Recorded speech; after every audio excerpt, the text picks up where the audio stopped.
Jadi rata-rata untuk satu tangki kocor 20 liter asam umatnya saya di sini menggunakan 1 sendok makan. Lalu bahan yang kedua masih sama dengan pemupukan yang pertama dan kedua juga.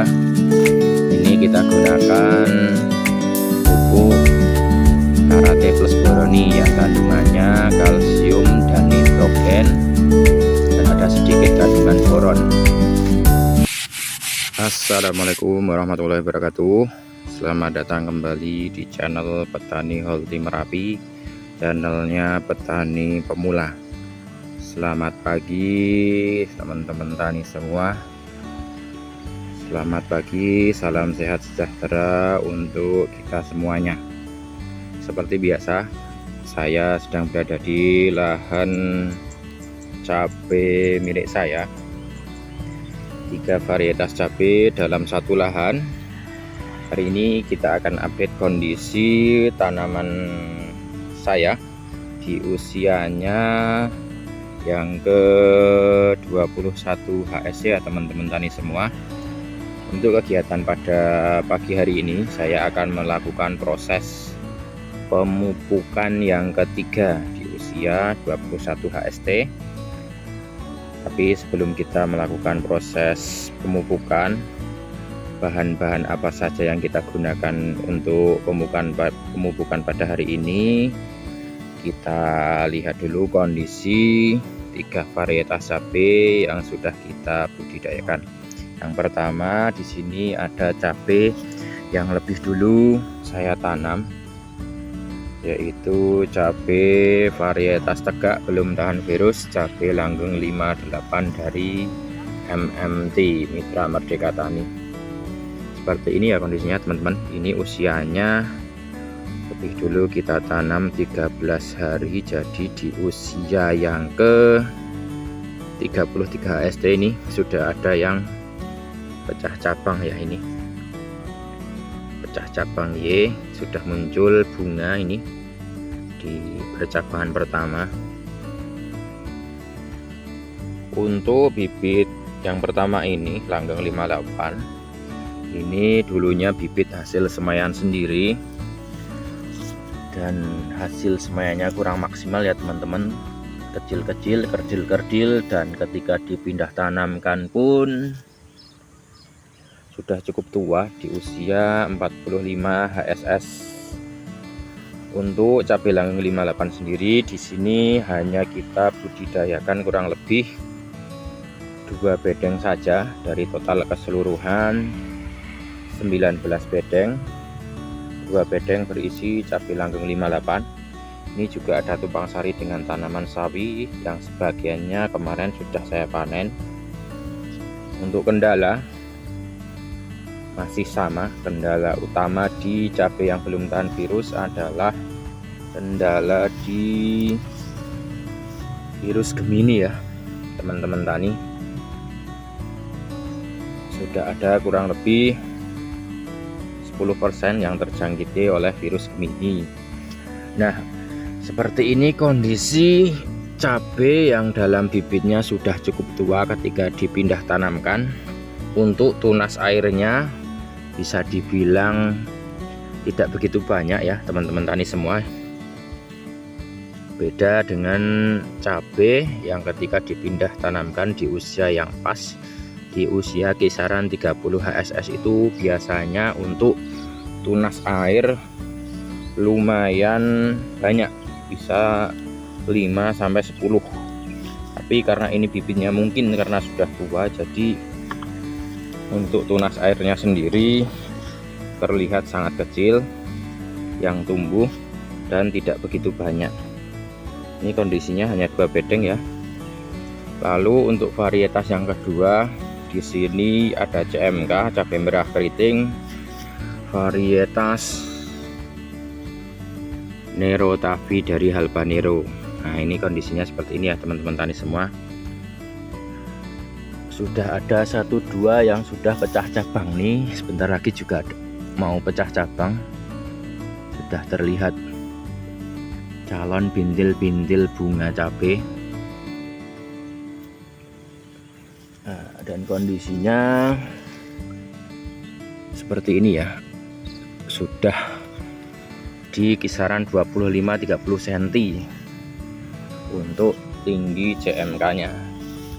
Untuk CMK sendiri Nerotavi di tempat saya rata-rata usia panennya di kisaran 75 HST. CMK Nerotavinya ada di sisi timur, sementara di sisi yang sebelah barat itu ada cabai rawit Absolut 69. Ada 1-2 yang masih kerdil ya teman-teman tani semua. Ini contoh yang dari segi pertumbuhan terlambat dibanding yang lainnya. Nah, untuk CMK sendiri, untuk penanaman kali ini tidak saya lakukan topping atau potong pucuk, karena di penanaman saya sebelumnya untuk proses topping atau potong pucuk biasanya ada kendala di masa panen yang mundur. Biasanya mundur kurang lebih 1 minggu sampai 10 hari ketika dilakukan potong pucuk.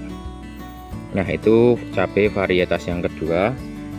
Sementara ini cabai varietas yang ketiga ada cabai tipe merunduk, cabai Absolut 69 dari Mitra Merdeka Tani juga. Kondisinya seperti ini ya, rata-rata sudah 1 jengkal.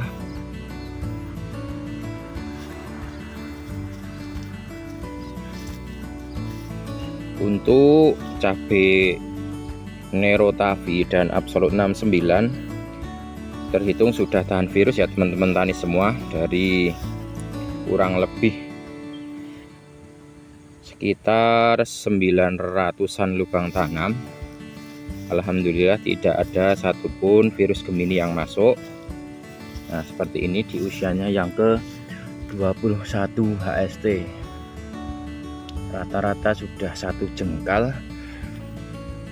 Sebagai tambahan informasi, lahan ini lahan janda dan tanpa penambahan pupuk dasar sama sekali, hanya pemberian kapur, dolomit, lalu dilakukan proses penggemburan.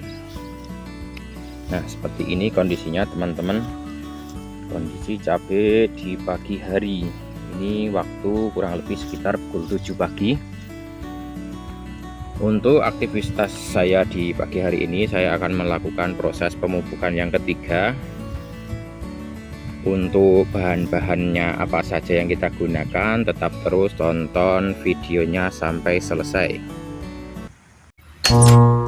Ya, ini dia bahan-bahannya yang mau kita gunakan untuk pemupukan yang ketiga di usia cabai 21 HST dan 34 HST ya teman-teman tani semua. Untuk bahan-bahannya seperti biasa, yang pertama ini yang hitam-hitam kita gunakan seperti biasa, asam humat. Untuk dosisnya masih sama seperti dulu. Untuk populasi 1060 lubang tanam, di sini saya menggunakan asam humat kurang lebih 10 sendok makan. Jadi rata-rata untuk 1 tangki kocor 20 liter asam humatnya saya di sini menggunakan 1 sendok makan. Lalu bahan yang kedua masih sama dengan pemupukan yang pertama dan kedua juga. Ini kita gunakan pupuk Karate Plus Boroni yang kandungannya kalsium dan nitrogen, dan ada sedikit kandungan boron. Untuk takaran ataupun dosisnya sendiri ini kurang lebih di 500 gram ataupun setengah kilo untuk populasi kurang lebih 1060 lubang tanam. Ini masih saya gunakan ya sampai masa vegetatif berakhir biasanya. Lalu bahan yang ketiga di sini kita gunakan NPK, tapi ini NPK-nya berbeda dengan pengocoran yang kedua. Kalau pengocoran yang kedua kemarin saya menggunakan NPK pertumbuhan yang kandungannya nitrogen 20, fosfat 10 dan kalium 10. Kali ini saya menggunakan NPK yang seimbang dengan kandungan 16. Lalu untuk dosisnya ini kita naikkan. Kalau di dosis sebelumnya kita gunakan NPK sebanyak 1 kilo, untuk pengocoran yang ketiga kali ini di sini saya menggunakan dosis 1,2 kilo untuk 1060 lubang tanam atau untuk 10 tangki kocor. Jadi kalau misal dibuat per tangki kocor, dosisnya kurang lebih 120 gram atau 1 on lebih 20 gram. Ini ya bahannya NPK. Dan untuk informasi sendiri, di tempat saya ini di Sleman, meskipun ini sudah masuk di bulan Mei yang umumnya sudah peralihan musim dari musim kemarau ke musim penghujan ke musim kemarau, tapi ini ada hal yang mungkin tidak biasa. Sampai di bulan awal Mei ini di tempat saya ternyata malah hujan terus, sudah kurang lebih 9 ataupun 10 hari ada hujan terus di siang sampai sore hari. Jadi untuk pemupukan ataupun penyepraian mungkin akan bisa berubah dari kebiasaan saya sebelumnya, karena ada kondisi yang tidak sesuai ataupun kondisi yang berubah dari tahun-tahun sebelumnya. Ya, mungkin itu dulu untuk video saya hari ini. Untuk video-video kedepannya tetap terus pantau di channel Petani Healthy Merapi. Saya tutup. Wassalamualaikum warahmatullahi wabarakatuh.